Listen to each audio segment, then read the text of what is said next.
నీళ్ళు సచ్చిన్ అనే అమ్మాయి సార్. మరి అమ్మాయి ఆవిడ మ్యారీడ్, 2 పిల్లలు ఉన్నారు. మరి తన కోసం ఎలా మాట్లాడొచ్చో మాట్లాడకూడదో నాకు తెలీదు.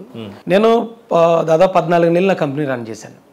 ఆ 14 నెలల్లో నా దగ్గర దాదాపు 49 మంది లేడీస్ పనిచేసేవారు. అందులో గార్మెంట్ ఫ్యాక్టరీలో. ఆ ఫ్యాక్టరీలో ఈవిడ ఒక ఎంప్లాయ్. ఈవిడికి నెలకి 9,000 రూపాయలు శాలరీ. అందరితో పాటు ఆవిడ కూడా పనిచేసింది. నా కంపెనీ క్లోజ్ అయిపోయిన తర్వాత ఎవరికి వాళ్ళే వెళ్ళిపోయారు. ఆవిడకి కూడా నేను 1 or 2 months శాలరీ కూడా పెండింగ్ ఉండిపోయాను. వెళ్ళిపోయిన ఒక 6 నెలలు 7 నెలల తర్వాత ఆమె ఫోన్ చేశారు నాకు ఒకసారి. సార్ నమస్తే అండి, నాకు ఇలాగ ఫ్యామిలీ ప్రాబ్లం ఉంది సార్, నా భర్త నుంచి నాకు ఇబ్బంది ఎదురైంది, కేసు పెట్టారు, మీరు కొంచెం సపోర్ట్ చేయండి సార్. నాకు మహాసేన అప్పుడే ఈ కంపెనీ క్లోజ్ అయిపోవటం, మహాసేన స్టార్ట్ చేయటం.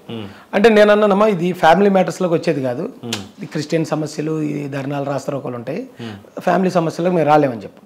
తర్వాత మరి కొన్ని రోజులకు మళ్ళీ ఫోన్ చేసి నాకు చాలా ఇబ్బంది అవుతుంది సార్, నాకు ఇంకెవరికి చెప్పుకోవాలి తెలియట్లేదు, వీలైతే ఒక్కసారి మీరు పోలీస్ స్టేషన్కి వచ్చి ఇక్కడ మీరు మాట్లాడి వెళ్తే బాగుంటుందేమో సార్. అయితే అలా కూడా నేను రాలేనమ్మా, నాకు తెలిసిన ఒక లీడర్, ఒక అడ్వకేట్ ఉన్నారు, అడ్వకేట్ నెంబర్ మీకు ఇస్తాను, మీరు దాన్ని ఆయన చూసుకుంటాడు అని అడ్వకేట్ నెంబర్, నా ఫ్రెండ్ ఒక ఆయన ఉంటే ఆయన నెంబర్ ఇచ్చాను.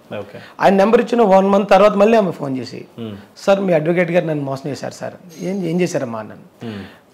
లాయర్ల దగ్గర డాక్టర్ల దగ్గర ఏమి దాచకూడదని నా దగ్గర అన్నీ చెప్పించారు సార్. అవన్నీ ఆయన రికార్డ్ చేసి నా భర్తకి వినిపించారు. అది పట్టుకుని వెళ్ళి ఆయన పోలీస్ స్టేషన్లో నా మీద ఎఫ్ఐఆర్ చేసేసి నన్ను ఈరోజు రేపు సబ్ జైలుకి పంపించేస్తున్నారు సార్. వాళ్ళ భర్త ఆమె పెట్టిన కేసు ఏంటంటే, ఆమె ఆ లోకల్లో ఎవరో అంబటి సురేష్ అని ఎవరో ఒక ఆయనతో ఎఫ్ఐఆర్లో ఉన్నారు. నేను 5 సంవత్సరాల నుంచి నేను పంపించిన డబ్బులన్నీ ఆయన ఖర్చు పెట్టారు, సో వాళ్ళ మీద చర్యలు తీసుకోండి అని ఆయన కంప్లైంట్ అప్పుడు ఇచ్చాడు. 2017 ఎఫ్ఐఆర్ కాపీ నా దగ్గర ఉంది, దానికి సంబంధించి ఛార్జ్షీట్, ఇవి జైలు చేసి వచ్చిన రిమాండ్ మొత్తం అన్నీ నా దగ్గర ఉన్నాయి అని కంప్లైంట్ ఇచ్చాడు. కంప్లైంట్ ఇస్తే మేము వెళ్ళిపోయింది, సబ్ జైలుకి వచ్చేసింది. మనం ఏం చేయగలుగుతాం, మేము ఏం చేయలేకపోయాం. 2016లో ఇలా కేసు పెట్టిన అదే వ్యక్తి 2020లో జగన్మోహన్ రెడ్డి నన్ను అరెస్ట్ చేయించాడు. ఏ రకరకాల కేసులు, 9 కేసులు పెట్టినట్టు. తెల్లవారుజామున 6 గంటలకి నా చిన్నపిల్ల పక్కన పడుకున్న నన్ను 40 మంది పోలీసులు వచ్చి చాలా రూడ్గా హ్యాండిల్ చేసి, నా భార్య సెల్ ఫోన్ తీపోతుంటే ఆవిడ సెల్ ఫోన్ లాగేసుకుంటే పిల్లలు భయపడిపోతున్నారని చూసి నేను మీరు ఎక్కడికి రమ్మంటే ఆవిడకి వచ్చేస్తాను, మిమ్మల్ని అబ్జెక్ట్ చేయండి, నేను ఆవిడ ఫోన్ ఆవిడకి ఇచ్చేయండి అని ఇవ్వకుండా వాళ్ళు నన్ను తీసుకెళ్తే నేను వెళ్ళి ఎక్కేసాను. వెనకాతలు నా భార్య పిల్లలు నన్ను చూసి ఏడుస్తున్నారు. అది నేను చూశాను, అది తట్టుకోలేని పరిస్థితి, అది ఏదంటే తట్టుకోలేడండి. కనీసం కేసు ఏదైనా ఒక ఎఫ్ఐఆర్ అయితేనే ఫోన్ చేసే పోలీసులు 9 కేసులు ఎఫ్ఐఆర్లు అయిపోయి ఇంత అయిపోయేదాకా ఎందుకు చేయకుండా ఉన్నాడు అనేది నాకు అప్పుడు అర్థమైంది. నేను అడిగాను, ఎక్కడ తీసుకెళ్తున్నారంటే, కేసులు అయితే తెలుసు కదండి మీకు, కేసులు పెడుతున్నా, అరెస్ట్ చేస్తున్నాను. నేను అరెస్ట్ చేసిన 4 సార్లు నా భార్య నన్ను చూడడానికి 22 రోజులు జైల్లో ఉన్నాను. 5వసారి వచ్చినప్పుడు ఏడుస్తుంది బోర్న, ఏమైంది అన్నాను. 5వసారి అంటే అది 10వ రోజు 12వ రోజు నేను జైల్లో ఉండి.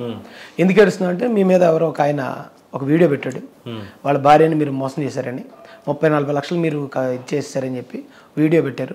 మనకి ఇప్పుడు దాకా సపోర్ట్ వచ్చిన వాళ్ళు కూడా ఆగిపోతున్నారు, పాస్టర్స్ కానీ వీళ్ళు కానీ, ఏదో జరిగి ఉంటుంది. లేకపోతే భర్త ఎందుకు ఏడుస్తాడు, భర్త ఎప్పుడు చెప్పుకోడు కదా. నేను నా భార్య తప్ప మిగతా వాళ్ళు అందరూ, మా అత్తమామలు ఇంట్లో వాళ్ళు అందరూ నమ్మారు. నాకు ఏం చేసి వెళ్తే నేను జైల్లో ఉన్నాను, నేను ఇది కాదు అని చెప్పే పరిస్థితి నాకు లేదు, ఫోన్ నా దగ్గర ఉండదు, నేను ప్రెస్ మీట్ పెట్టలే, నేనే చేయలేను. 12 రోజుల తర్వాత బయటకు వచ్చానండి. బయటకు వచ్చిన తర్వాత నాకు తెలుసు అతను ఎవరో ఒక అతని మీద పెట్టిన కేసు, అది ఆ కేసులో ఆమె ఆల్రెడీ సబ్ జైలుకి వెళ్ళి వచ్చింది. తర్వాత ఆమె ఎక్కడికి వెళ్ళిందో మనకు తెలియదు. ఇప్పుడు నా మీద ఎందుకు బ్లేమ్ చేయాల్సి వచ్చింది ఈయన అని ఆలోచించి, అప్పుడు కంప్లీట్ టైట్ లాక్డౌన్, రెడ్ జోన్లు పెట్టే లాక్డౌన్ అది. ఆ టైంకి నేను రామచంద్రపురం పోలీస్ స్టేషన్కి 4 సార్లు పంపించాను మా వాళ్ళని, ఆ ఎఫ్ఐఆర్ కాపీ దొరుకుతుంది, మనం దొరకకపోతే ఆ టైంలో నేను నాకు కండిషన్ బెయిల్ అండి, పెద్దాపురం స్టేషన్కి వెళ్ళాను సంతకం పెట్టడానికి. ఆ సిఐ అంటాడు, ఉదయం 10 నుంచి 5 గంటల దాకా నేను స్టేషన్లో కూర్చోబెట్టమన్నారు, అది కండిషన్ అంటాడు. కండిషన్ ఎక్కడ అలాగ ఉండదండి. ఉదయం 10 నుంచి 5 లోపల సంతకం పెట్టరమ్మన్నారు నన్ను, అంటే లేదు నువ్వు కూర్చొని ఉండాల్సిందే, ఎస్పీ గారు నేను ఫోటో తీయమన్నారు అంటే తీసుకోమన్నాను. ఏదో చిన్న అట్టముక్క లాంటిది, నా పేరు, నా తండ్రి పేరు, నా కేసు వివరాలు రాసి ఒక ఫోటో తీసుకున్నాను. వాచ్, నా గాగుల్స్ అన్నీ అలాగే ఉన్నాయి. ఆ ఫోటో తీసిన 1 గంటకి ఇప్పల్ రవీంద్రారెడ్డి అని ఒక వైసీపీ లీడర్ బెంగళూరులో ఉంటాడు, ఆ రవీంద్రారెడ్డి అనేవాడు ప్రొఫైల్ నుంచి నా ఫోటో వచ్చేసింది, మొత్తం వైరల్ అయిపోయింది. Rowdy sheeter. ఒకవేళ మీకు పిల్లలు ఉన్నారు లేదా అనేది నాకు తెలియదు, కానీ పిల్లలు ఉంటే ఓ తండ్రిని ఇలాగ రౌడీ షీటర్గా ముద్రేసి, మనం ఏం తప్పు చేయకుండా, ఎవరిని మర్డర్ చేయలేదు, ఎక్కడ ఏమి కరప్షన్ చేయలేదు, ఎవరి దగ్గర ఎక్స్టార్షన్ ఏమీ లేకుండానే రౌడీ షీటర్ని ముద్రేసి మొత్తం పరుది. నాకు 2 ఆడపిల్లలండి. అంటే ఆ టైంలో నా పరిస్థితి ఇలాంటివి ఉంటాయి. ఈ పోరాటంలో నేను తెలిస్తే 200% నేను రాకపోదునేమో సార్, అంటే ఆడపిల్లల తండ్రిగా. అంత జరుగుతున్నప్పుడు నేను కుమిలిపోయి వచ్చిన రోజులు చాలా ఉన్నాయి. అంటే అంత ఇబ్బంది పెట్టిన కొన్ని రోజులకి అదే ఇప్పల్ రవీంద్రారెడ్డి అనేవాడు ఇగో రాజేష్ గారి మీద నమోదైన ఎఫ్ఐఆర్ కాపీస్ పెట్టాడు. నాకు ఫోన్ చేశారు, ఎఫ్ఐఆర్ కాపీస్ పెట్టాడు అంటే మళ్ళీ ఇంకో కేసు పెట్టేసినట్టున్నారు. ఆమెతో పెట్టించారు, వాళ్ళ హస్బెండ్తో పెట్టించారు, ఎవరితోనో పెట్టించుంటారు అని కాసేపు ఆలోచించే చూశాను. అటు బ్యాడ్ లక్ ఏంటంటే అండి, 2017లో వాళ్ళ భర్త ఎవడి మీద కేసు పెట్టాడో ఆ ఎఫ్ఐఆర్ కాపీ పెట్టేసాడు. నాకు దొరకంది సడన్ దొరికింది. అప్పుడు అది తీసి డౌన్లోడ్ చేసి అప్పుడు చూపించాను ప్రజలందరికీ. 2017లో ఇప్పుడు ఆడి వీడియో 2020లో పెట్టి ఏదైతే చెప్పాడో అదే 2017లో వేరే అబ్బాయి సురేష్ అనే అబ్బాయి మీద పెట్టి ఇప్పుడు నేను జైల్లో ఉన్న సందర్భంలో అంటే రిప్లై కూడా ఇవ్వలేని సందర్భంలో ఇప్పుడు నా మీద ఎందుకు వేసాడు, అందుకే ఇప్పుడు దాకా కేసు పెట్టాడు. మీరు అన్నట్టు చాలామంది అంటున్నారు నన్ను ఆవిడ కిడ్నాప్ చేసాడు, ఎక్కడికో పంపించాడు. ఏమంటే నా మీద చిన్న చిన్న కేసులే పెట్టాడు జగన్మోహన్ రెడ్డి. ఇది మొన్న ర్యాలీకి వెళ్ళి పార్టీలో జాయిన్ అయినందుకు ఒక కేసు పెట్టాడు నా మీద. అలాంటి నా మీద ఒక కిడ్నాప్ కేసు, ఒక మహిళను బలవంతంగా ఇచ్చేసింది ఉంటే నా మీద కేసు పెట్టకుండా వదిలేస్తాడు సార్.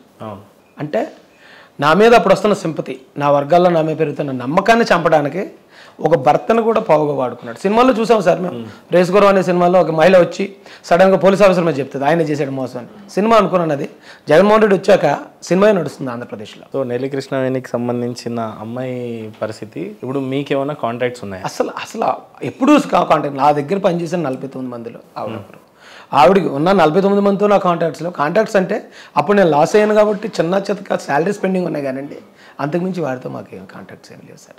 మీరు రాజేష్ గారు మీ జీవితంలో బాగా మిమ్మల్ని కలిసివేసి బాధపడిపోయి ఇంకా నేను పోరాడలేనేమో ఇంకా కృంగిపోయానని సంఘటన ఎప్పుడన్నా ఉందా? అప్పుడే ఉంది సార్. ఆ భర్త మీ వీడియో పెట్టాడు చూడండి, భర్త వీడియో పెట్టేటప్పటికి నా భార్యకి కూడా తెలుసు, మా స్టాఫ్ అందరం, ఆవిడే ఎండి ఆ కంపెనీకి, ఆవిడకి తెలుసు కదండి నా రిలేషన్ వీళ్ళతో ఎలా ఉంటుంది అనేది. ఆవిడ ఒక్కది తప్ప మిగతా నా అత్తమామలు తల్లిదండ్రులు అందరూ నమ్మారు. ఆ టైంలో నేను అనుకున్నాను సార్ ఇది మనకు కరెక్ట్ కాదు, మనం తట్టుకునే పోరాటం కాదేమో మేము చేసేది.